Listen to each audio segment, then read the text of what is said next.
ನನ್ನ ಒಡೆಯನು ರಕ್ಷಕನು ವಿಮೋಚಕನು ಅತಿ ಬೇಗನೆ ಬರಲಿರುವ ಮೊದಲಿಂಗನಾದ ಯೇಸು ಕ್ರಿಸ್ತನಲ್ಲಿ ಬಂದಿರುವಂಥ ಪ್ರತಿಯೊಬ್ಬರು ಕೂಡ ವಂದನೆಗಳು. ದೇವರು ನಿಮ್ಮನ್ನು ಅತ್ಯಧಿಕವಾಗಿ ಆಶೀರ್ವಾದ ಮಾಡಲಿ. ಭಾಳ ದಿವಸ ಆಯಿತು ನಾವು ಸಭೆಯಾಗಿ ಕೂಡಿರುವಂಥದ್ದು. ಹಲ್ಲೆಲೂಯಾ. ದೇವರು ಇವತ್ತಿನ ದಿನ ಕೃಪೆ ತೋರಿಸಿದ್ದಾರೆ.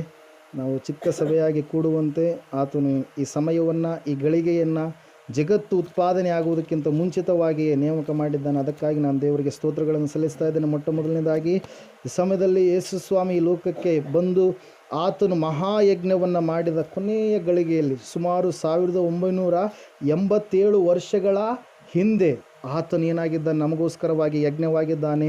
ಶಿಲುವೆಯ ಮೇಲೆ ಆತನು ಹೇಳಿರುವಂಥ 7 ಮುತ್ತುಗಳು ಎಂಬುದಾಗಿ, ಮುತ್ತಿನಂಥ ಮಾತುಗಳು, ಕೊನೆಯ ಗಳಿಗೆಯಲ್ಲಿ ಆತನು ಶಿಲುಬೆ ಮೇಲೆ ಆಡಿರುವಂಥ ಮಾತುಗಳನ್ನು ನಾವು ಸುಮಾರು 3-4 ವರ್ಷಗಳು ಬಹಳ ಸುದೀರ್ಘವಾಗಿ ನಾವು ತಿಳಿದುಕೊಂಡಂಥವರಾಗಿದ್ದೇವೆ. ಈಗ ಅವೇ 7 ಮಾತುಗಳನ್ನು ನಾವು ಜಸ್ಟ್ ರಿಮೈಂಡ್ ಮಾಡಿಕೊಳ್ಳೋಣ. ಮೊದಲನೇ ಮಾತು, ಶಿಲುಬೆಯ ಮೇಲೆ ಆತನು ಹೇಳಿರುವಂಥ ಮಾತು ಯಾವುದಾಗಿದೆ? ಹಲ್ಲೆಲೂಯಾ. ತಂದೆಯೇ, ಇವರೇನು ಮಾಡುತ್ತಾ ಇರುವರು, ಇವರಿಗೆ ಗೊತ್ತಿಲ್ಲ, ಇವರನ್ನು ಕ್ಷಮಿಸು ಎಂಬುದಾಗಿ ಮೊಟ್ಟ ಮೊದಲನೇ ಮಾತು ದೇವರು ಏನು ಮಾಡ್ತಾ ಇದ್ದಾರೆ, ಶಿಲುಬೆ ಮೇಲೆ ಆಡ್ತಾ ಇದ್ದಾರೆ ಪ್ರೇರೆ. ಹಲ್ಲೆಲೂಯಾ. ಅದರಲ್ಲಿ ಸ್ವಲ್ಪ ಸಂಕ್ಷಿಪ್ತವಾಗಿ ನಾವು ವಿವರಣೆ ಮಾಡ್ತೀನಿ. ಮೊದಲನೇದಾಗಿ ದೇವರು ಏನು ಮಾಡಿದರು? ಪ್ರಾರ್ಥನೆ ಮಾಡಿದರು. ಶಿಲುಬೆಯಲ್ಲಿ ದೇವರು ಕುಮಾರನಾಗಿ ಆತನು ಅವತರಿಸಿ ಬಂದಂಥ ಸಂದರ್ಭದಲ್ಲಿ ಆತನು ತಂದೆಯೊಟ್ಟಿಗಿರ್ತಕ್ಕಂಥ ಸತ್ಸಂಬಂಧವನ್ನು ಕಳೆದುಕೊಳ್ಳುವಂಥ ಒಂದು ಸಮಯದಲ್ಲಿ ಆತನು ಎಲ್ಲ ಮನುಷ್ಯರ ಪಾಪಗಳನ್ನು ಹೊತ್ತುಕೊಂಡಿರುವಂಥ ಒಂದು ಸಮಯದಲ್ಲಿ ಆತನು ಹೇಳ್ತಾ ಇದ್ದಾನೆ, ತಂದೆಯೇ. ಇಲ್ಲಿ ಮುಂದೆ ಇರತಕ್ಕಂಥವರೆಲ್ಲರೂ ಕೂಡ ಯಾರ್ಯಾರಿದ್ದಾರೆ ಮುಂದುಗಡೆ? ಅವ್ರ ಮುಂದುಗಡೆ, ಯೇಸು ಸ್ವಾಮಿ ಮುಂದುಗಡೆ ಯಾರ್ಯಾರಿದ್ದಾರೆ? ಶಾಸ್ತ್ರಿಗಳಿದ್ದಾರೆ, ಫರಿಸಾಯರಿದ್ದಾರೆ, ಸದ್ದುಕಾಯರಿದ್ದಾರೆ, ರೋಮನ್ ಸೈನಿಕರಿದ್ದಾರೆ, ಅನೇಕವಾಗಿ ಅಲ್ಲಿ ಹಬ್ಬಕ್ಕೋಸ್ಕರವಾಗಿ ಬಂದಿರತಕ್ಕಂಥ ಜನರಿದ್ದಾರೆ. ಅವರೆಲ್ಲರೂ ಅಂದುಕೊಳ್ತಾ ಇದ್ದಾರೆ ತಾವೇನೋ ಮಾಡ್ತಾ ಇದ್ದೀವಿ ಎಂಬುದಾಗಿ. ಆದರೆ ಅವ್ರು ಮಾಡ್ತಾ ಇರುವಂಥ ಕಾರ್ಯ ಅವರಿಗೆ ಗೊತ್ತಿಲ್ಲ. ಅದ್ರ ಸಲುವಾಗಿ ಸ್ವಾಮಿಯವರು ಹೇಳ್ತಾ ಇದ್ದಾರೆ, ತಂದೆಯೇ, ಇವರು ಏನು ಮಾಡ್ತಾ ಇದ್ದಾರೆ ಇವರಿಗೆ ಗೊತ್ತಿಲ್ಲ, ಇವರನ್ನು ಕ್ಷಮಿಸು ಎಂಬುದಾಗಿ. ಹಲ್ಲೆಲೂಯಾ. Praise Lord. ಮೊದಲನೇ ಮಾತು ಯಾವ ಮಾತು ರೀ? ವಿಜ್ಞಾಪನೆಯ ಒಂದು ಮಾತಾಗಿದೆ. ಹಲ್ಲೆಲೂಯಾ. Praise Lord. ಆ ಮಾತನ್ನು ಹೇಳಿದಂಥ ಸಮಯದಲ್ಲಿ ಸ್ವಾಮಿ ತಾನು ಭೂಲೋಕದಲ್ಲಿ ನರಾವತಾರಿಯಾಗಿ ಇದ್ದಂಥ ಸಂದರ್ಭದಲ್ಲಿ ಆತನ ಬೋಧಿಸಿದಂಥ ಸಂದರ್ಭದಲ್ಲಿ ಆತನು ಹೇಳಿದಾನೆ ಏನೆಂಬುದಾಗಿ, ನೀನು ನಿನ್ನ ನೆರೆಯವನನ್ನು ಪ್ರೀತಿಸುವವನಾಗಿರಬೇಕು, ನಿನ್ನ ಶತ್ರುವನ್ನು ಪ್ರೀತಿಸುವವನಾಗಿರಬೇಕು ಎಂಬುದಾಗಿ. ಹಲ್ಲೆಲೂಯಾ. ದೇವರು ಹೇಳ್ತಾನೆ, ಒಬ್ಬ ಯೌವನಸ್ಥನಾಗಿರ್ತಕ್ಕಂಥ ಶ್ರೀಮಂತ ಹುಡುಗನು ಬಂದು ಸ್ವಾಮಿಯವರ ಹತ್ರ ಕೇಳ್ತಾನೆ, ನೀನು ದೇವರಿಂದ ಬಂದಿರತಕ್ಕಂಥ ವ್ಯಕ್ತಿಯಾಗಿದ್ದೀಯೇ, ಆದರೆ ನಾನು ಈಗ ಎಲ್ಲ ದಶಾಜ್ಞೆಗಳನ್ನು ಸರಿಯಾದ ರೀತಿಯಲ್ಲಿ ನಾನು ನಡೆದುಕೊಂಡವನಾಗಿದ್ದೇನೆ, ಆದರೆ ಇನ್ನೂ ಏನು ಕಡಿಮೆ ಆಗಿದೆ ಅದನ್ನು ನನಗೆ ತಿಳಿಯಪಡಿಸು ಎಂಬುದಾಗಿ ಕೇಳಿದಾಗ ಆವಾಗ ಸ್ವಾಮಿಯವರು ಹೇಳ್ತಾರೆ ಏನಂತೇಳಿ, ಮೊದಲನೇ ಆಜ್ಞೆ, ಎರಡನೇ ಆಜ್ಞೆ ಏನ್ರಿ? ತಂದೆಯಾದ ದೇವರನ್ನು ನಿನ್ನ ಪೂರ್ಣ ಬುದ್ಧಿಯಿಂದಲೂ, ಪೂರ್ಣ ಶಕ್ತಿಯಿಂದಲೂ, ಪೂರ್ಣ ಪ್ರಾಣದಿಂದಲೂ ಪ್ರೀತಿಸಬೇಕು. ಎರಡನೆಯದಾಗಿ ನಿನ್ನ ನೆರೆಯವನನ್ನು ನಿನ್ನಂತೆಯೇ ಪ್ರೀತಿಸಬೇಕು ಎಂಬುದಾಗಿ. ಹಲ್ಲೆಲೂಯಾ. ಆ ಒಂದು ಸಂದರ್ಭದಲ್ಲಿ ನಾವು ನೋಡ್ತಾ ಇದ್ದೇವೆ, ದೇವರಿಗೂ ಮತ್ತು ಮನುಷ್ಯರಿಗಿರ್ತಕ್ಕಂಥ ಒಂದು ಸತ್ಸಂಬಂಧ ಕುರಿತಾಗಿ ದೇವರು ಏನು ಮಾಡ್ತಾ ಇದ್ದಾರೆ, ಅಲ್ಲಿ ತಿಳಿಯಪಡಿಸ್ತಾ ಇದ್ದಾರೆ ಪ್ರಿಯರೇ. ಹಲ್ಲೆಲೂಯಾ. ಪ್ರಿಯದಲ್ಲ, ಕ್ಷಮಾಪಣೆಯ ಒಂದು ಮಾತು ಇದಾಗಿದೆ ಪ್ರಿಯರೇ. ದೇವರು ಹೇಳ್ತಾ ಇದ್ದಾರೆ, ಅವರೆಲ್ಲರೂ ಶತ್ರುಗಳೋಪಾದಿಯಲ್ಲಿ ಬಂದಾಗಲೂ ಕೂಡ ಸ್ವಾಮಿಯವರು ಏನಂತ ಹೇಳ್ತಾ ಇದ್ದಾರೆ, ಅವ್ರನ್ನ ಪ್ರೀತಿಸಿ ಅವ್ರನ್ನ ಕ್ಷಮಿಸ್ತಾ ಇದ್ದಾರೆ. ಹಲ್ಲೆಲೂಯಾ. Praise Lord. ಎರಡನೇದಾಗಿ ನಾವು ನೋಡ್ತಾ ಇದ್ದೇವೆ ಪ್ರಿಯರೇ, ಆ ಕಡೆ ಒಬ್ಬ ಕಳ್ಳ, ಈ ಕಡೆ ಒಬ್ಬ ಕಳ್ಳ, ಎಡಗಡೆಗೆ ಬಲಗಡೆಗೆ 2 ಕಳ್ಳರಿದ್ದಾರೆ. ಆವಾಗ ಸ್ವಾಮಿಯವರು 2 ಕಳ್ಳರು ಏನು ಮಾಡ್ತಾ ಇದ್ದಾರೆ, ಸ್ವಾಮಿಯನ್ನು ದೂಷಣೆ ಮಾಡ್ತಾ ಇದ್ದಾರೆ. ಏನಂತ ದೂಷಣೆ ಮಾಡ್ತಾ ಇದ್ದಾರೆ? ನಾವು ಕಳ್ಳತನ ಮಾಡ್ತಾ ಇರಬೇಕಾದ್ರೆ ಅನೇಕ ಸಾರಿ ಕೇಳಲ್ಪಟ್ಟಿದ್ದೇವೆ, ಅನೇಕ ಮನೆಗಳಿಗೆ ನುಗ್ಗಿದಂಥ ಸಂದರ್ಭದಲ್ಲಿ ನೀನು ಮಾಡಿದಂಥ ಪವಾಡಗಳು, ಅದ್ಭುತ ಕಾರ್ಯಗಳ ಕುರಿತಾಗಿ ನಾವು ಕೇಳಲ್ಪಟ್ಟಿದ್ದೇವೆ. ಈ ಸಮಯದಲ್ಲಿ ನೀನು ಏನು ಮಾಡು, ಶಿಲುಬೆಯನ್ನು ಇಳಿದು ಕೆಳಗಡೆ ಬಾ, ನಮ್ಮನ್ನು ರಕ್ಷಿಸು, ನೀನು ಕೂಡ ರಕ್ಷಣೆ ಒಂದು, ನಮ್ಮನ್ನು ಕೂಡ ರಕ್ಷಿಸು ಎಂಬುದಾಗಿ ಏನು ಮಾಡ್ತಾ ಇದ್ದಾರೆ, ಈ ಎರಡುಗಡೆ ಬಲಗಡೆ ಮತ್ತು ಎಡಗಡೆ ಇರ್ತಕ್ಕಂಥ ಕಳ್ಳರು ಏನು ಮಾಡ್ತಾ ಇದ್ದಾರೆ, ನಿಂದಿಸ್ತಾ ಇದ್ದಾರೆ. ಸ್ವಲ್ಪ ಹೊತ್ತಾದ ಮೇಲೆ ಬಲಗಡೆ ಇರ್ತಕ್ಕಂಥ ಕಳ್ಳ ಯೇಸುವನ್ನು ನೋಡ್ತಾ ಇದ್ದಾನೆ, ತನ್ನನ್ನು ತಾನು ನೋಡಿಕೊಂಡು ಹೇಳ್ತಾ ಇದ್ದಾನೆ ಏನಂತೇಳಿ, ಎಡಗಡೆ ಇರ್ತಕ್ಕಂಥ ಕಳ್ಳ ಇನ್ನೂ ಹೆಚ್ಚಿನ ರೀತಿಯಲ್ಲಿ ನಿಂದಿಸುವಂಥ ಸಮಯದಲ್ಲಿ ಅವಾಗ ಹೇಳ್ತಾ ಇದ್ದಾನೆ ಏನಂತೇಳಿ, ನಾವಾದರೂ ಸರಿಯಾದ ರೀತಿಯಲ್ಲಿ ನ್ಯಾಯಬದ್ಧವಾಗಿ ನಾವು ತಪ್ಪು ಮಾಡಿದವರಾದ ಕಾರಣಕ್ಕಾಗಿ ನಾವು ಶಿಲುಬೆಯಲ್ಲಿದ್ದೇವೆ, ಆದರೆ ಈತನು ಯಾವ ತಪ್ಪನ್ನು ಮಾಡಲಿಲ್ಲ. ಹಲ್ಲೆಲೂಯಾ. ಆ ಮಾತನ್ನು ಹೇಳಿದಂಥ ಸಂದರ್ಭದಲ್ಲಿ ಒಂದು ಮಾತನ್ನು ಹೇಳ್ತಾನೆ ಪ್ರಿಯರೇ. ಎಂಥ ಮಾತು ನೋಡ್ರಿ. ಆ ವ್ಯಕ್ತಿ ಹೇಳ್ತಾ ಇದ್ದಾನೆ, ಸ್ವಾಮಿ ನೀನು ನಿನ್ನ ರಾಜ್ಯವನ್ನು ಪಡೆದುಕೊಂಡು ಬರುವಾಗ ನನ್ನನ್ನು ನೆನೆಸಿಕು ಅಂತೇಳಿ ಹೇಳ್ತಾನೆ. ಯಾರು? ಬಲಗಡೆ ಇರ್ತಕ್ಕಂಥ ಕಳ್ಳ. ಹೇಳಿದಂಥ ಸಂದರ್ಭದಲ್ಲಿ ಸ್ವಾಮಿಯವರು ನೇರವಾಗಿ ಒಂದೇ ಮಾತು ಹೇಳ್ತಾರೆ ಏನಂತೇಳಿ, ಇವತ್ತು ನೀನು ನನ್ನ ಸಂಗಡ ಪರದೇಶಿನಲ್ಲಿ ಇರುವಿ ಅಂತೇಳಿ. Hallelujah, praise Lord. ನೋಡ್ರಿ, ಯೇಸು ಸ್ವಾಮಿಯನ್ನು ಏನಂತೇಳಿ ತಿಳ್ಕೊತಾ ಇದ್ದಾನೆ ಆ ಕಳ್ಳ. ಒಬ್ಬ ವ್ಯಕ್ತಿಗೆ ರಾಜ್ಯ ಇರಬೇಕಾದ್ರೆ ಆತನ ಏನಾಗಿರಬೇಕು? ಏನಾಗಿರಬೇಕು? ರಾಜನಾಗಿರ್ಬೇಕು. ಹಲ್ಲೆಲೂಯಾ. ರಾಜ್ಯ ಯಾರಿಗಿರುತ್ತೆ ರೀ? ರಾಜನಿಗಿರುತ್ತೆ. ಹಲ್ಲೆಲೂಯಾ. ನೀನೇ ನಿಜವಾದ ರಾಜ, ನೀನೇ ಮೆಸ್ಸಿಯ, ನೀನೇ ನಮ್ಮನ್ನು ವಿಮೋಚಿಸುವಂಥ ದೇವರು, ನಿನ್ನಿಂದಲೇ ಮಾತ್ರ ನಮಗೆ ವಿಮುಕ್ತಿ ಸಾಧ್ಯ ಎಂಬುದಾಗಿ ಯಾರು ಗುರುತಿಸ್ತಾ ಇದ್ದಾರೆ? ಬಲಗಡೆ ಇರ್ತಕ್ಕಂಥ ಕಳ್ಳ ಗುರುತಿಸಿದ ಸಂದರ್ಭದಲ್ಲಿ ಯೇಸು ಕ್ರಿಸ್ತನು ಯಾವ ಮಾತನ್ನು ಹೇಳ್ತಾ ಇದ್ದಾನೆ ಪ್ರಿಯರೇ? ಆ ಬಲಗಡೆ ಕಳ್ಳನಿಗೆ ಏನು ಬೇಕಾಗಿದೆ? ವಿಮೋಚನೆ ಬೇಕಾಗಿದೆ. ಮೊದಲನೇದಾಗಿ ವಿಜ್ಞಾಪನೆಯ ಮಾತನ್ನು ವಿಜ್ಞಾಪನೆ ಮಾಡಿದ ದೇವರಿಗೆ. ಎರಡನೇದಾಗಿ ಆ ಕಳ್ಳನಿಗೆ ಏನು ಮಾಡ್ತಾ ಇದ್ದಾನೆ? ವಿಮೋಚಿಸುವಂಥ ಮಾತನ್ನು ಸ್ವಾಮಿಯವರು ಹೇಳ್ತಾ ಇದ್ದಾರೆ ಪ್ರಿಯರೇ. ಹಲ್ಲೆಲೂಯಾ. ಆ ಬಲಗಡೆ ಕಳ್ಳ ಬರಬ್ಬನ ಸಹಚರರು ಅವರಿಬ್ಬರು. ಯಾರು? ಬರಬ್ಬ. ಈ ಬರಬ್ಬ ಅಂದರೆ ಯಾರು? ಈ ಬರಬ್ಬ ದಂಗೆಕೋರನಾಗಿರುವಂಥ ವ್ಯಕ್ತಿ, ಸುಲಿಗೆ ಮಾಡುವಂಥ ವ್ಯಕ್ತಿ, ರೋಮನ್ ಸೈನಿಕರನ್ನು ನಾಶ ಮಾಡಬೇಕೆಂಬುದಾಗಿ ಪಣ ತೊಟ್ಟಿರ್ತಕ್ಕಂಥ ವ್ಯಕ್ತಿ. ಯಾರು? ಈ ಬರಬ್ಬ ತನ್ನ ಚರಿತ್ರೆ ಗ್ರಂಥಗಳನ್ನು ನಾವು ಓದುವಾಗ ಅನೇಕ ಸಾರಿ ಯೇಸು ಸ್ವಾಮಿಯನ್ನು ಭೇಟಿ ಆಗಬೇಕಂತೇಳಿ ನೆನೆಸಿದವನಾಗಿ ಬರಬ್ಬ ಮತ್ತು ಇಸ್ಕಾರಿಯೋತ ಯೂದ ಇವರಿಬ್ಬರು ಒಳ್ಳೆಯ ಸ್ನೇಹಿತರು. ಯಾರು? ಇಸ್ಕಾರಿಯೋತ ಯೂದ, ಬರಬ್ಬ. ಹಲ್ಲೆಲೂಯಾ. ಒಂದು ಸಾರಿ ಏನು ಮಾಡ್ತಾನಂದರೆ, ಯೇಸು ಸ್ವಾಮಿ ಇರುವಂಥ ಬೆಟ್ಟದ ಕಡೆಗೆ ಏನು ಮಾಡ್ತಾನೆ ರೀ? ಬರಬ್ಬನನ್ನು ಯೂದನ್ ಏನು ಮಾಡ್ತಾನೆ? ಕರೆದುಕೊಂಡು ಬರ್ತಾನೆ. Hallelujah, praise Lord. ಆ ಒಂದು ಸಂದರ್ಭದಲ್ಲಿ ಈ ಯೇಸುವಿನ ಬಗ್ಗೆ ಯಾರು ತಿಳ್ಕೊಂಡಿದ್ರು? ಈ ಇಬ್ಬರು ಕಳ್ಳರು ತಿಳ್ಕೊಂಡಿದ್ರು. ಆದರೆ ಹೆಚ್ಚಿನದಾಗಿ ಬಲಗಡೆಯಲ್ಲಿರ್ತಕ್ಕಂಥ ಕಳ್ಳ ಏನು ಮಾಡ್ತಾ ಇದ್ದಾನೆ? ತನ್ನನ್ನು ತಾನು ಪಾಪಿ ಎಂಬುದಾಗಿ ಪರಿಗಣಿಸಿ, ನನ್ನ ಪಾಪಕ್ಕೆ ರಕ್ಷಣೆ ನೀಡುವಂಥವ್ರು ಯೇಸು ಹೊರತಾಗಿ ಬೇರೆ ಯಾರು ಇಲ್ಲ ಎಂಬುದಾಗಿ ಗ್ರಹಿಸಿ ಏನು ಮಾಡ್ತಾ ಇದ್ದಾನೆ? ತನ್ನ ತಪ್ಪಿನ ಅರಿವನ್ನು ಒಪ್ಪಿಕೊಂಡವನಾಗಿ, ಬಹಳ ಪಶ್ಚಾತ್ತಾಪ ಪಟ್ಟವನಾಗಿ ಏನು ಮಾಡ್ತಾ ಇದ್ದಾನೆ? ದೇವರಲ್ಲಿ ವಿಜ್ಞಾಪನೆಯನ್ನು ಇಡ್ತಾ ಇದ್ದಾನೆ. ಆ ವಿಜ್ಞಾಪನೆಗೆ ದೇವರು ಏನು ಮಾಡ್ತಾ ಇದ್ದಾನೆ? ಆತನನ್ನು ವಿಮೋಚಿಸ್ತಾ ಇದ್ದಾರೆ. ಹಲ್ಲೆಲೂಯಾ. ಅಷ್ಟು ಮಾತ್ರವಲ್ಲದೆ ಶಿಲುಬೆ ಹತ್ರ ಇನ್ನೂ ಯಾರಿದ್ದಾರೆ? ಯೇಸು ಸ್ವಾಮಿಯ ತಾಯಿಯಾಗಿರ್ತಕ್ಕಂಥ ಮರಿಯಳು ಮತ್ತು ಯೇಸು ಸ್ವಾಮಿಯ 12 ಶಿಷ್ಯರಲ್ಲಿ ಒಬ್ಬ ಶಿಷ್ಯ ಏನು ಮಾಡಿದ? ನೇಣು ಹಾಕಿಕೊಂಡು ಸತ್ತೋದ. ಯಾರು? ಇಸ್ಕಾರಿಯೋತ ಯೂದ. ಇನ್ನು 11 ಉಳಿದ ಶಿಷ್ಯರಲ್ಲಿ ಒಬ್ಬ ಶಿಷ್ಯ ಮಾತ್ರ ಶಿಲುಬೆ ಬಳಿಯಲ್ಲಿದ್ದಾನೆ. ಉಳಿದಿರ್ತಕ್ಕಂಥ ಎಲ್ಲ ಶಿಷ್ಯರು ಎಲ್ಲಿಗೆ ಹೋಗಿದ್ದಾರೆ? ದಿಕ್ಕಾಪಾಲಾಗಿ ಹೋಗಿದ್ದಾರೆ. ನಮ್ಮನ್ನೆಲ್ಲಿ ಸಾಯಿಸಿಬಿಡ್ತಾರೇನೋ ಅಂತೇಳಿ. Hallelujah, praise Lord. ಈ ಒಬ್ಬ ಶಿಷ್ಯ ಯಾರ್ರೀ? ಯೋಹಾನ. ಯಾವ ಯೋಹಾನಾತ? ದೇವರ ಬಳಿಯಲ್ಲಿ ಯಾವಾಗಲೂ ಕೂಡ ಇರುವಂಥ ಯೋಹಾನ. 101 ವರ್ಷಗಳು ಜೀವಿಸಿದಂಥ ಯೋಹಾನ. Hallelujah, praise Lord. ಪ್ರಕಟಣೆ ಗ್ರಂಥವನ್ನು ಮತ್ತು ಯೋಹಾನನ ಸುವಾರ್ತೆಯನ್ನು, ಮೊದಲನೇ ಯೋಹಾನ, 2ನೇ ಯೋಹಾನ, 3ನೇ ಯೋಹಾನ ಪತ್ರಿಕೆಗಳನ್ನು ಬರೆದಿರ್ತಕ್ಕಂಥ ಯೋಹಾನ ಅಲ್ಲಿದ್ದಾನೆ ಪ್ರಿಯರೇ. ಹಲ್ಲೆಲೂಯಾ. ಆ ಒಂದು ಸಂದರ್ಭದಲ್ಲಿ ಆತನು ಹೇಳ್ತಾ ಇದ್ದಾನೆ, ಏನೆಂಬುದಾಗಿ ಹೇಳ್ತಾ ಇದ್ದಾನೆಂದರೆ, ತಾಯಿಯನ್ನು ನೋಡಿ, ತನ್ನ ಪ್ರಿಯ ಶಿಷ್ಯನಾಗಿರ್ತಕ್ಕಂಥ ಯೋಹಾನನನ್ನು ನೋಡಿ ಏನೆಂಬುದಾಗಿ ಹೇಳ್ತಾ ಇದ್ದಾನೆ? ಇಗೋ ನಿನ್ನ ತಾಯಿ, ಇಗೋ ನಿನ್ನ ಮಗನು ಎಂಬುದಾಗಿ ಆತನು ವಿಧೇಯತೆಯನ್ನು ಕೂಡ ಏನು ಮಾಡ್ತಾ ಇದ್ದಾನೆ? ತೋರಿಸ್ತಾ ಇದ್ದಾನೆ. ಹಲ್ಲೆಲೂಯಾ. ಮೊದಲನೇ ಮಾತು ಯಾವುದು? ವಿಜ್ಞಾಪನೆ. ಎರಡನೇ ಮಾತೇನು? ವಿಮೋಚನೆ. ಮೂರನೇ ಮಾತೇನು? ವಿಧೇಯತೆ. ಏನು ವಿಧೇಯತೆ ತೋರಿಸ್ತಾ ಇದ್ದಾನೆ? ದಶಾಜ್ಞೆಗಳಲ್ಲಿ ಒಂದು ಆಜ್ಞೆ ಏನಂತ ಇದೆ? ತಂದೆ ತಾಯಿಗಳನ್ನು ಸನ್ಮಾನಿಸಬೇಕು. ಹಲ್ಲೆಲೂಯಾ. ಆ ವಿಧೇಯತೆಯ ಮಾತನ್ನು ತಾನು ಇಲ್ಲಿಯವರೆಗೂ ನೋಡಿಕೊಂಡಿದ್ದಾನೆ. ಇನ್ನು ಮುಂದೆ ನೋಡಿಕೊಳ್ಳುವಂಥ ಜವಾಬ್ದಾರಿ ಯಾರಿಗೆ ಕೊಟ್ಟಿದ್ದಾನೆ? ಯೋಹಾನನಿಗೆ ಪ್ರಿಯರೇ. Hallelujah, praise Lord. ಇಲ್ಲಿ ಹೊಸದಾಗಿರ್ತಕ್ಕಂಥ ಒಂದು ಸಂಬಂಧ ಈ ದೇವ್ರು ಏನು ಮಾಡ್ತಾ ಇದ್ದಾನೆ? ತಿಳಿಯಪಡಿಸ್ತಾ ಇದ್ದಾನೆ. Hallelujah, praise lord. 4ನೇದಾಗಿ ಸ್ವಾಮಿಯವರು ಶಿಲುಬೆಯ ಮೇಲೆ ಹೇಳ್ತಾ ಇದ್ದಾರೆ ಏನಂತೇಳಿ?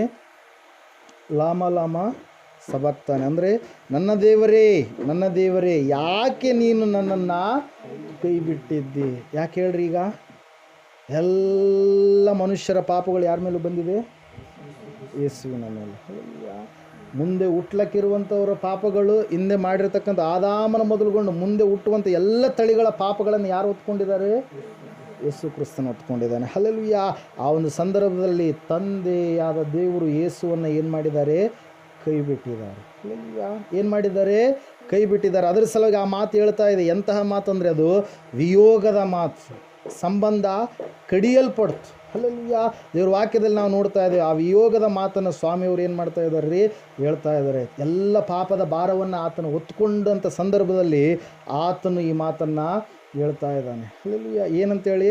ನನ್ನ ದೇವರೇ, ನನ್ನ ದೇವರೇ, ಯಾಕೆ ನೀನು ನನ್ನನ್ನು ಕೈ ಬಿಟ್ಟಿದೆ. ಅನೇಕ ಸಾರಿ ಇದು ಹಳೆಯ ಒಡಂಬಡಿಕೆ ಕೀರ್ತನೆಯಲ್ಲಿದು ಕಾಣಸಿಗುತ್ತೆ. 27ನೇ ಕೀರ್ತನೆಯಲ್ಲಿ ಹೆಚ್ಚಾಗಿ ನಾವು ಅದರ ಕುರಿತಾಗಿ ನಾವು ನೋಡ್ಬೋದು ಪ್ರಿಯರೇ. Hallelujah, praise the lord. 5ನೇ ಮಾತು ಸ್ವಾಮಿಯವರು ಹೇಳ್ತಾ ಇದ್ದಾರೆ, ನನಗೆ ದಾಹವಾಯಿತು, ನೀರಡಿಕೆ ಆಯಿತು ಎಂಬುದಾಗಿ. Hallelujah, praise the lord. ಅದು ವಿಪತ್ತಿನ ಮಾತು ಎಂಬುದಾಗಿ ನಾವು ಕರೆಯಬಹುದು. ಹಲ್ಲೆಲೂಯಾ. ಎಲ್ಲ ವಿ ಅಕ್ಷರದಲ್ಲೇ ಬಂದಿದೆ. ಹಲ್ಲೆಲೂಯಾ. ನೆನಪಿದೆನಾ? ಮೊದಲನೇ ಮಾತು ಯಾವುದು ರೀ?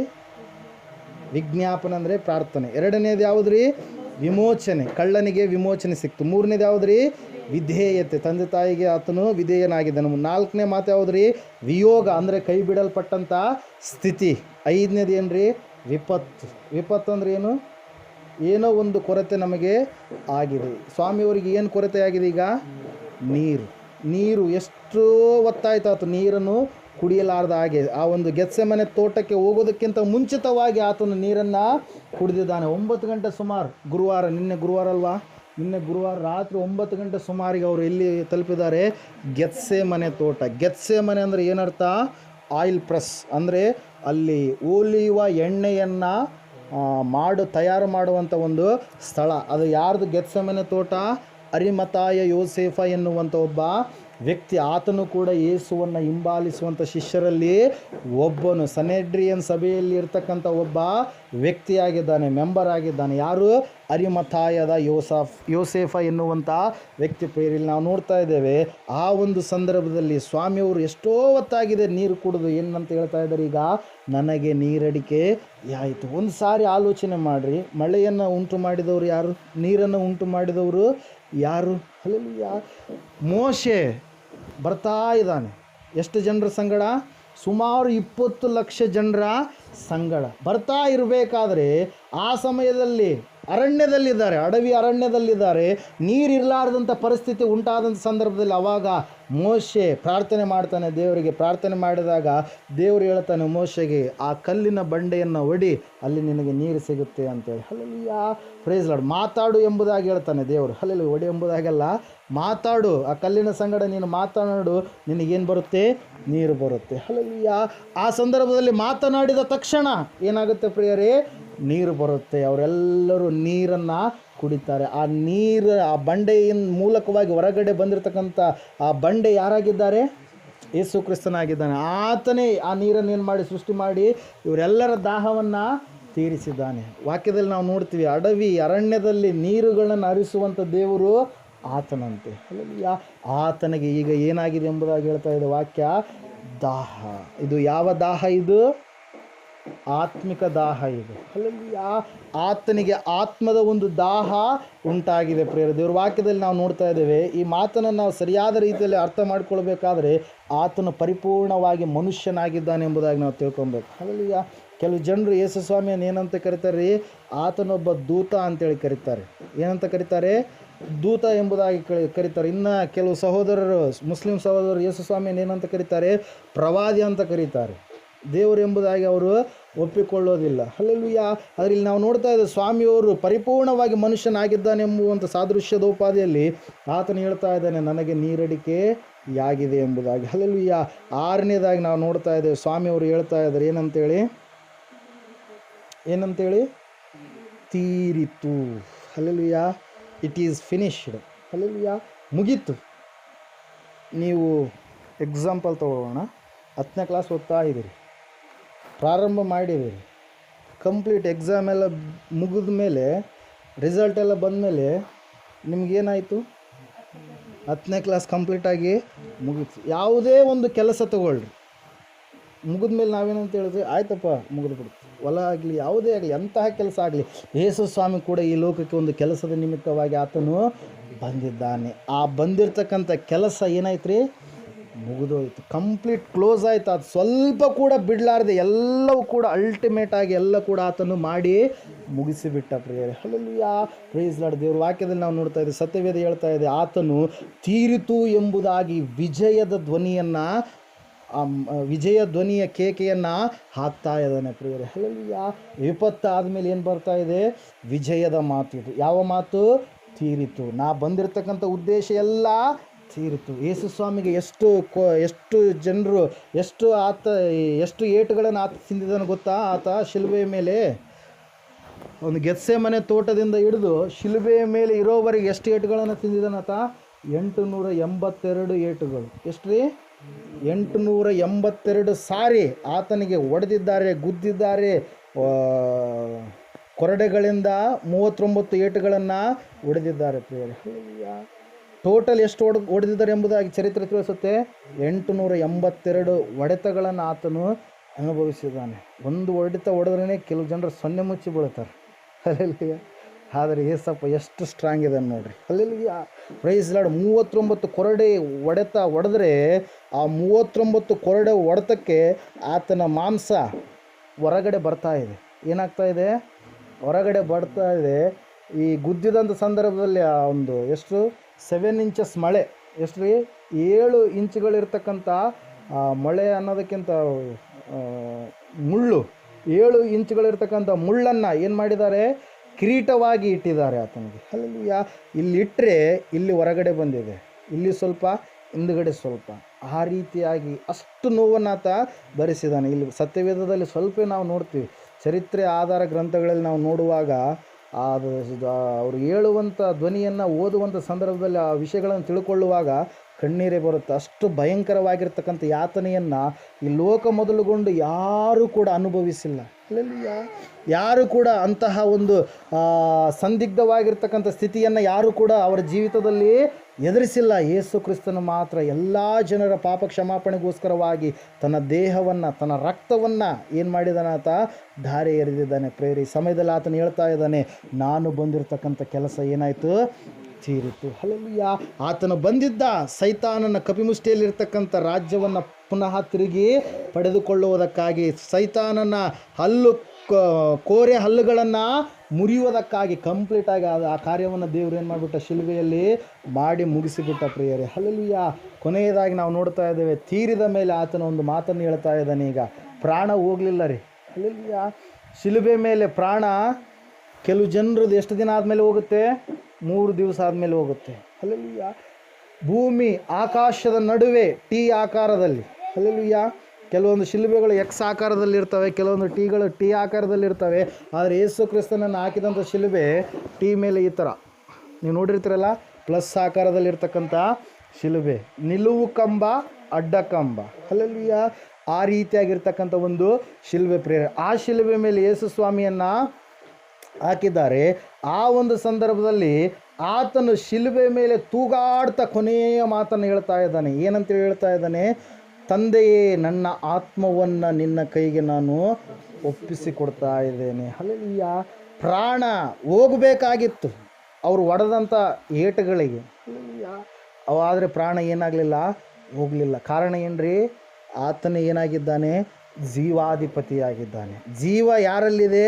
ಏಸಪ್ಪನಲ್ಲಿದೆ. ಅದರ ಸಲ ಏಸಪ್ಪ ಒಂದು ಸಾರಿ ಹೇಳ್ತಾನೆ, ಯೋಹಾನ್ ಬರೆದ ಸುವಾರ್ತೆಯಲ್ಲಿ ಒಂದು ಮಾತಿರುತ್ತೆ. ಏನಂತೇಳಿ, ನಾನು ನನ್ನ ಪ್ರಾಣವನ್ನು ಕೊಡುವುದಕ್ಕೂ ಪುನಃ ನನ್ನ ಪ್ರಾಣವನ್ನು ತೆಗೆದುಕೊಳ್ಳುವುದಕ್ಕೂ ನನಗೆ ಅಧಿಕಾರ ಇದೆ. 10ನೇ ಅಧ್ಯಾಯದಲ್ಲಿ ಇರುತ್ತೆ ನೋಡ್ರಿ ಆ ಮಾತು. ಹಲ್ಲೆಲೂಯಾ. Praise Lord. ಆ ಮಾತನ್ನು ಇಲ್ಲಿ ನಾವು ನೋಡ್ತಾ ಇದ್ದೇವೆ. ಈಗ ಹೇಳ್ತಾ ಇದ್ದಾನೆ, ಇವರೆಷ್ಟು ಪ್ರಯತ್ನ ಪಡ್ತಾ ಇದ್ದಾರೆ. ಎಂತಹ ಮಳೆ ಹೊಡೆದಿದ್ದಾರೆ ಗೊತ್ತಾ? ಸುಮಾರು 10 ರಿಂದ 12 ಇಂಚುಗಳಿರ್ತಕ್ಕಂಥ ಮಳೆ. ನಾವಿಲ್ಲಿ ನಾವು ನೋಡ್ತೀವಿ 4 ಇಂಚು ಮಳೆನೇ ಎಷ್ಟಿರ್ತಾವ? ಭಾಳ ಇದು ಇರ್ತಾವ. ಇಷ್ಟಿಷ್ಟು ದಪ್ಪ ಇರ್ತಕ್ಕಂಥ ಮಳೆಗಳು ಪ್ರಿಯರೇ. ಹಲ್ಲೆಲೂಯಾ. ಕೈಗೆ ಮತ್ತು ಕಾಲುಗಳಿಗೆ ಹೊಡೆದಿದ್ದಾರೆ. ಹಲ್ಲೆಲೂಯಾ. ಭಯಂಕರವಾಗಿರ್ತಕ್ಕಂಥ ಯಾತನೆ. ಆ ಯಾತನೆಯ ಮಧ್ಯದಲ್ಲಿ ಕೂಡ 6 ತಾಸುಗಳವರೆಗೆ, ಸುಮಾರು 9 ಗಂಟೆಯಿಂದ 3 ಗಂಟೆಯವರೆಗೆ ಆತನು ಶಿಲುಬೆಯ ಮೇಲೆಯೇ ಇದ್ದಾನೆ ಪ್ರಿಯರೇ. ರಾತ್ರಿ 10 ಗಂಟೆ ಸುಮಾರಿಗೆ ಆತನನ್ನು ಹಿಡಿದುಕೊಂಡ ಸಂದರ್ಭದಲ್ಲಿ ಹಂಗೆ ರಾತ್ರಿ ಎಲ್ಲ ವಿಚಾರಣೆ ಮಾಡಿದ್ದಾರೆ. ಯಾವ ಕೈದಿಗೂ ಕೂಡ ರಾತ್ರಿಯಲ್ಲಿ ವಿಚಾರಣೆ ಮಾಡೋದಕ್ಕೆ ಸಾಧ್ಯ ಇಲ್ಲ. ಯಾವ ನ್ಯಾಯಾಧಿಪತಿಯ ಮುಂದುಗಡೆ ಸೈನಿಕನು ಅವನನ್ನು ಹೊಡೆಯೋದಕ್ಕೆ ಸಾಧ್ಯ ಇಲ್ಲ. ಯಾರಾದ್ರೂ ನ್ಯಾಯಾಲಯದ ಮುಂದುಗಡೆ ಹೋದ ಸಂದರ್ಭದಲ್ಲಿ ಕೈದಿಯಾಗಿ ಇದ್ದವನು ಅವನು ಎಂಥ ತಪ್ಪನ್ನು ಮಾಡಿದರೂ ಕೂಡ ಅವನನ್ನು ಹೊಡಿತಾರ? ನ್ಯಾಯಾಲಯದಲ್ಲಿ ಅವ್ರು ಮುಟ್ಟೋದಕ್ಕೆ ಅಸಲು ಪರ್ಮಿಷನ್ ಇರೋದಿಲ್ಲ. ಆದರೆ ಯೇಸು ಸ್ವಾಮಿಯನ್ನು ನ್ಯಾಯಾಧಿಪತಿಗಳ ಮುಂದೆ ಏನು ಮಾಡ್ತಾ ಇದ್ದಾರೆ ರೀ? ಹೊಡಿತಾ ಇದ್ದಾರೆ. ಅನ್ಯಾಯವಾದ ತೀರ್ಪು, ಲೋಕದಲ್ಲಿ ಅನ್ಯಾಯದ ತೀರ್ಪಿಗೆ ಒಳಗಾದ ಆತನು ಒಬ್ಬ ಆತನು ಪ್ರಿಯರೇ. ಹಲ್ಲೆಲೂಯಾ. ಆತನ ಮೇಲೆ 3 ರೀತಿಯಾಗಿರ್ತಕ್ಕಂಥ ರಾಜಕೀಯವಾಗಿರ್ತಕ್ಕಂಥ ಆರೋಪಗಳನ್ನು ಮಾಡ್ತಾರೆ. 3 ರೀತಿಯಾಗಿರ್ತಕ್ಕಂಥ ಧಾರ್ಮಿಕವಾಗಿರ್ತಕ್ಕಂಥ ಆರೋಪಗಳನ್ನು ಮಾಡ್ತಾರೆ ಪ್ರಿಯರೇ. ಅನ್ಯಾಯವಾಗಿ ತೀರ್ಪಿಗೆ ಆತನು ಒಳಗಾಗ್ತಾನೆ. ಆ ಸ್ವಾಮಿ ಕೊನೆಯದಾಗಿ ಒಂದು ಮಾತನ್ನು ಹೇಳ್ತಾ ಇದ್ದಾನೆ, ಏನಂತೇಳಿ, ನನ್ನ ಆತ್ಮವನ್ನು ನಿನ್ನ ಕೈಗೆ ತಂದೆ ನಾನು ಒಪ್ಪಿಸಿಕೊಡ್ತಾ ಇದ್ದೇನೆ. ಅಂದರೆ ಕೊನೆಯದಾಗಿ ಏನ್ರಿ, ವಿಶ್ರಾಂತಿಯ ಮಾತು ಆಯಿತು, ಸಮಾಪ್ತಿ ಆಯಿತು. ವಿಶ್ರಾಂತಿಯ ಮಾತನ್ನು ಸ್ವಾಮಿಯವರು ಎಲ್ಲಿ ಹೇಳ್ತಾ ಇದ್ದಾರೆ, ಶಿಲುವೆ ಮೇಲೆ ಹೇಳ್ತಾ ಇದ್ದಾರೆ ಪ್ರಿಯರೇ. Hallelujah, praise Lord. ಆವಾಗ ಪಿಲಾತನ ಬಳಿಗೆ ಬಂದು ಕೆಲವು ಜನರು ಆತನ ದೇಹ ಬೇಕು ಎಂಬುದಾಗಿ ಕೇಳಿದಂಥ ಸಂದರ್ಭದಲ್ಲಿ, ಅರಿಮಥ ಯೋಸೆಫ್ ಕೇಳಿದಂಥ ಸಂದರ್ಭದಲ್ಲಿ ಪಿಲಾತ ಹೇಳ್ತಾನೆ ಏನಂತೇಳಿ, ಅಯ್ಯೋ ಇಷ್ಟು ಬೇಗ ಸತ್ತು ಹೋದ್ನಾ ಅಂತೇಳಿ. ಯಾಕೆ ಹೇಳ್ರಿ, ಶಿಲುವೆ ಮೇಲೆ ಇರ್ತಕ್ಕಂಥವ್ರು, ಶಿಲುಬೆಗೆ ಹಾಕಲ್ಪಟ್ಟಿರ್ತಕ್ಕಂಥ ಸಂದರ್ಭದಲ್ಲಿ ಅವ್ರು ಏನು ಮಾಡ್ತಾರ್ರಿ, ಯಾರು ನ್ಯಾಯ ವಿಚಾರಣೆಗೆ ಒಳಪಡಿಸಿ ಅವ್ರನ್ನ ಶಿಲುಬೆಗೆ ಹಾಕಿರ್ತಾರೋ ಆ ನ್ಯಾಯಾಧಿಪತಿಯನ್ನು ಏನು ಮಾಡ್ತಾರೆ, ಬಾಯಿಗೆ ಬಂದಂಥ ಹೊಲಸು ಮಾತುಗಳಿಂದ ಬೈತಾರೆ ಪ್ರಿಯರೇ. ಹಲ್ಲೆಲೂಯಾ. ಯಾರು ಅವ್ರಿಗೆ ಶಿಕ್ಷೆ ಕೊಟ್ಟಿರ್ತಾರೋ ಅವರಿಗೆ ಬೈತಾರೆ, ಯಾರು ಅವ್ರನ್ನ ಎಳ್ಕೊಂಡು ಹೋಗಿರ್ತಾರೋ ಅವರಿಗೆ ಬೈತಾರೆ, ಯಾರು ಅವ್ರ ಮುಂದೆ ನಿಂತ್ಕೊಂಡು ಅಪಹಾಸ್ಯ ಮಾಡ್ತಿರ್ತಾರೋ ಅವರಿಗೆ ಬೈತಾರೆ. ಯಾವ ಸಂದರ್ಭದಲ್ಲಿ, ಶಿಲುಬೆ ಮೇಲೆ ಇರುವಾಗ. ಯೇಸು ಸ್ವಾಮಿ ಬೈದ್ನಾ, ಯಾರಿಗೂ ಒಂದು ಮಾತನ್ನಿಲ್ಲ. ಬಲಗಡೆ ಎಡಗಡೆಯಲ್ಲಿರ್ತಕ್ಕಂಥ ಕಳ್ಳರು ಬೈತಾ ಇದ್ದಾರೆ, ಅವರಿಗೂ ಬೈತಾ ಇದ್ದಾರೆ, ಯೇಸು ಸ್ವಾಮಿಗೂ ಕೂಡ ಬೈತಾ ಇದ್ದಾರೆ. ಆ ಸಮಯದಲ್ಲಿ ನಾವು ನೋಡ್ತಾ ಇದ್ದೇವೆ ಪ್ರಿಯರೇ, ಸ್ವಾಮಿ ಎಷ್ಟು ರೀತಿಯಲ್ಲಿ ಆತನು ಸೆಲ್ಫ್ ಕಂಟ್ರೋಲಲ್ಲಿದ್ದಾನೆ ಎಂಬುದಾಗಿ. ಹಲ್ಲೆಲೂಯಾ. ತಾನು ಬಂದಿರತಕ್ಕಂಥ ಉದ್ದೇಶವನ್ನು ನೆರವೇರಿಸುವುದಕ್ಕಾಗಿ ಎಷ್ಟು ರೀತಿಯಲ್ಲಿ ಆತನು ಯಾವ ಒಂದು ಸಮಯಕ್ಕೆ ಯಜ್ಞವಾಗಬೇಕಾಗಿತ್ತು ಅದೇ ಸಮಯಕ್ಕೆ ಆತನು ಏನಾಗಿದ್ದಾನೆ ರೀ, ಯಜ್ಞವಾಗಿದ್ದಾನೆ.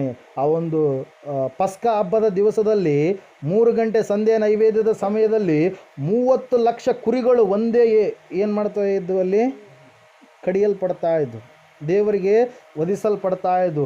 ಆದರೆ 30 ಲಕ್ಷಕ್ಕಿಂತ 3 ಲಕ್ಷ ಅಲ್ಲ, ಎಷ್ಟು ಲಕ್ಷ, 30 ಲಕ್ಷ ಕುರಿಗಳಿಗಿಂತ ಒಂದೇ ಒಂದು ಕುರಿ ಯಜ್ಞ ದೇವರಿಗೆ ಮೆಚ್ಚುಗೆ ಆಯಿತು ಪ್ರಿಯರೇ. ಅದುವೇ ಯೇಸು ಕ್ರಿಸ್ತನ ದೇಹವಾಗಿದೆ, ಆತನ ರಕ್ತವಾಗಿದೆ ಪ್ರಿಯರೇ. Hallelujah, praise Lord. ಆ ಸ್ವಾಮಿ ಯಾರಿಗೋಸ್ಕರವಾಗಿ ಬಂದಿರುವಂಥದ್ದು, ನಿನ್ನಗೋಸ್ಕರ. ಕೊನೆಯದಾಗಿ ಒಂದೇ ಮಾತನ್ನು ಓದಿಕೊಳ್ಳೋಣ. ಯೆಶಾಯ 53ನೇ ಅಧ್ಯಾಯ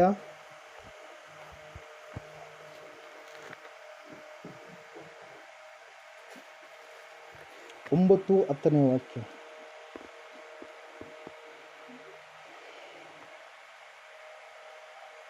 8, 9, 10 ಓದ್ರಿ. ಹಿಂಸೆಯ ನ್ಯಾಯದಿಂದ ಕೊಲ್ಲಲ್ಪಟ್ಟನು, ಆಹಾ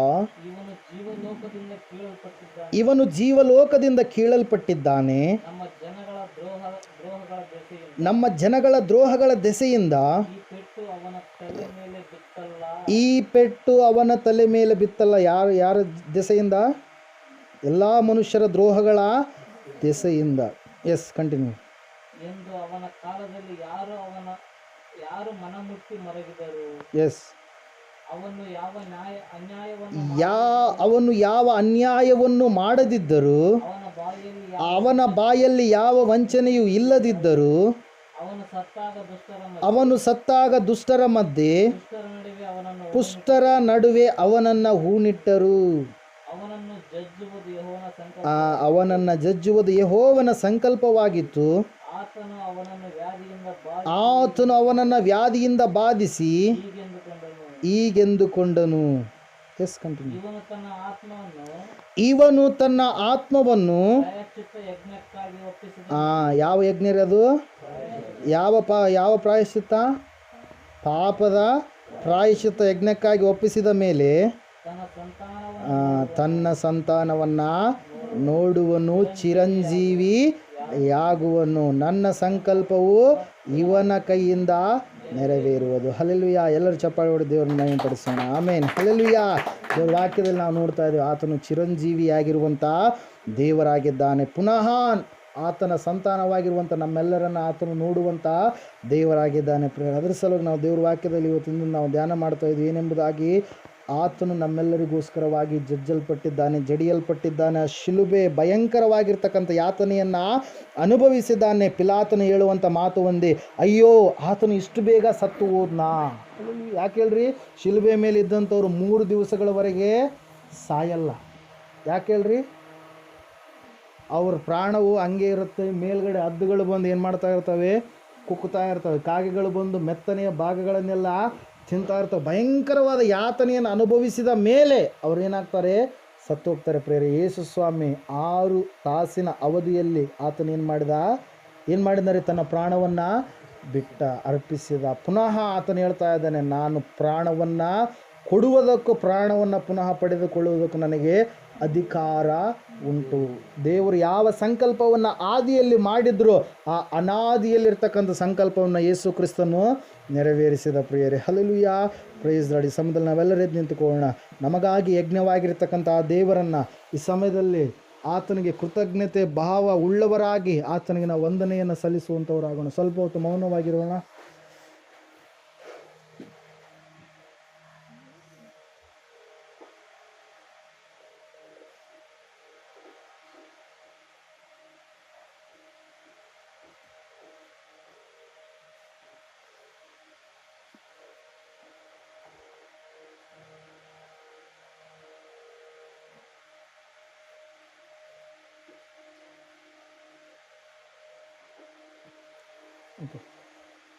ಸ್ತುತಿ ದೇವ, ಸ್ತುತಿ ದೇವ, ಧನ್ಯವಾದ ದೇವರೇ, ಸ್ತುತಿ ಸ್ತುತಿ ಸ್ತುತಿ ಸ್ತುತಿ ಸ್ತುತಿ. ಹೌದು ಕರ್ತನೆ, ರಕ್ಷಕನೇ, 2020ರಲ್ಲಿ ಸ್ವಾಮಿ ಕರ್ತನೆ, ನಿನ್ನನ್ನು ಸಂಧಿಸುವ ಹಾಗೆ ನಿನ್ನ ಸಂದೇಶವನ್ನು ಕೇಳುವ ಮಹಾಭಾಗ್ಯವನ್ನು ಕೊಟ್ಟಿದ್ದಕ್ಕಾಗಿ ಸ್ತೋತ್ರ. ನಮ್ಮನ್ನು ಬಲಗೊಳಿಸಲು ಇಷ್ಟಪಟ್ಟಿದ್ದಕ್ಕಾಗಿ ಸ್ತೋತ್ರ. ಹೌದು ಕರ್ತನೆ, ಉಚಿತವಾಗಿ ಸ್ವಾಮಿ ನಮಗೆ ನಿನ್ನ ಕೃಪೆಯನ್ನು ಕೊಟ್ಟು ಪರಲೋಕದಲ್ಲಿ ಪ್ರವೇಶ ಮಾಡುವ ಮಹಾಭಾಗ್ಯವನ್ನು ನಿನ್ನ ಪ್ರಾಣವನ್ನು ಅರ್ಪಿಸಿ ನಮಗೆ ಕೊಟ್ಟಿದ್ದಪ್ಪ. ನಿನ್ನ ರಕ್ತವನ್ನು ಸುರಿಸಿ ಕರ್ತನೆ ನಮಗಾಗಿ ಸ್ವಾಮಿ ಕರ್ತನೆ ದ್ವಾರವನ್ನು ತೆರೆದಿದ್ದಪ್ಪ. ನಿನಗೆ ಸ್ತೋತ್ರ. ದೇವರಾತ್ಮನೇ, ಪರಿಶುದ್ಧಾತ್ಮನೇ, ನಿಜವಾಗಲೂ ಸ್ವಾಮಿ ನಮ್ಮೆಲ್ಲರನ್ನು ಆರಿಸಿಕೊಂಡಿದ್ದಕ್ಕಾಗಿ ಸ್ತೋತ್ರ. ನಾನು ನನ್ನ ಕುಟುಂಬ ಮತ್ತು ಆತ್ಮಿಕ ಮಕ್ಕಳ ಎಲ್ಲರನ್ನ ಸ್ವಾಮಿ ಕರ್ತನೆ ಈ ಮೃತ್ಯುಂಜಯ ಮಠ ಕುಟುಂಬ ಸ್ವಾಮಿ ನಿನ್ನ ಹಸ್ತಕ್ಕೆ ಕೊಡ್ತಾ ಇದ್ದೇನೆ. ದೇವರಾತ್ಮನೇ, ಇದಕ್ಕೆ ಬರಲಾರದೆ ಇರತಕ್ಕಂಥವರು ಅಪ್ಪ, ಇದಕ್ಕೆ ಸಂಧಿಸಲಾರದೆ ಇರತಕ್ಕಂಥವರು ನಿನ್ನ ಮಕ್ಕಳ ಎಲ್ಲರಿಗಾಗಿ ಪ್ರಾರ್ಥನೆ ಮಾಡ್ತಿದ್ದೇನೆ ಸ್ವಾಮಿ. ಅವರನ್ನು, ಅವರ ಕುಟುಂಬವನ್ನು ನೀನು ಆಶೀರ್ವದಿಸು, ಬಲಪಡಿಸು. ಭಯದಲ್ಲಿಯೂ, ಭಕ್ತಿಯಲ್ಲಿಯೂ, ನೀತಿಯಲ್ಲಿಯೂ, ಪರಿಶುದ್ಧವಾದ ಜೀವಿತದಲ್ಲಿಯೂ ಜೀವಿಸುವಂತೆ ಮಾಡು. ನೀನು ಮಾತಾಡಿರುವ ಪ್ರಮಾಣಗಳನ್ನು ಮರೆಯದಂತೆ, ಆಜ್ಞೆಗಳನ್ನು ಮರೆಯದಂತೆ, ಕರ್ತನೆ ವಾಕ್ಯವನ್ನು ಮರೆಯದಂತೆ ಹಿಡಿದುಕೊಂಡು ನಡೀಲಿಕ್ಕಾಗುವಂತೆ ಸಂಪೂರ್ಣ ಚೈತ್ಯವನ್ನು ತುಂಬಿಸಿ ಬಲಪಡಿಸು. ಎಲ್ಲ ಗಣಮಾನ ಮಹಿಮೆ ನಿಮಗುಂಟಾಗಲಿ. ಯೇಸು ಕ್ರಿಸ್ತ ಮಹಾಪ್ರಭುಗಳ ನಾಮದಲ್ಲಿ ಬೇಡಿ ಎಲ್ಲವನ್ನು ಹೊಂದಿದ್ದೇವೆ ಪರಂಪರೆ. ಆಮೇಲೆ ತಂದೆಯಾದ ದೇವರ ಪ್ರೀತಿ ಯೇಸು ಕ್ರಿಸ್ತ ಮಾರ್ಗಕ್ಕೆ ಶುದ್ಧಾತ್ಮನ ಸಾವಸ ಇರಲಿ. ಅವರು ನನ್ನ ಸಂಗಡ, ನನ್ನ ಕುಟುಂಬ ಮಕ್ಕಳ ಸಂಗಡ, ಬಂಧುಗಳ ಸಂಗಡ, ಪ್ರಪಂಚದ ಸಂಗಡ, ಸಕಲ ಸದ್ಭಕ್ತರ ಸಂಗಡ ಸದಾ ಕಲ್ಲಲಿಯಾಗಿರಲಿ ತಂದೆ. बोलो यीशु क्रिस्त महाराज को ಜಯ. यीशु रक्तवे जय. ಯೇಸು ರಕ್ತಕ್ಕೆ ಜಯ. सकल पापगಳೆಲ್ಲ ಸಕಲ ಪಾಪಗಳೆಲ್ಲ ಯೇಸು ರಕ್ತವೇ ಜಯ. ಯೇಸು ರಕ್ತವೇ ಜಯ. सकल ಪಾಪಗಳೆಲ್ಲ ಸಕಲ ಪಾಪಗಳೆಲ್ಲ ಯೇಸು ಪ್ರಭು ರಕ್ತಕ್ಕೆ ಸಂಪೂರ್ಣ ವಿಜಯ. ಯೇಸು ರಕ್ತ ಸಂಪೂರ್ಣ सकल ಪಾಪಗಳಿಗೆ ಅನಂತಕಾಲ ನಾಶ. ಸಕಲ ಪಾಪಗಳನ್ನು ಹಲ್ಲೆಲೂಯಾ, ಹಲ್ಲೆಲೂಯಾ. ಸ್ತೋತ್ರ ಸ್ತೋತ್ರ ಸ್ತೋತ್ರ. ಆಮೆನ್.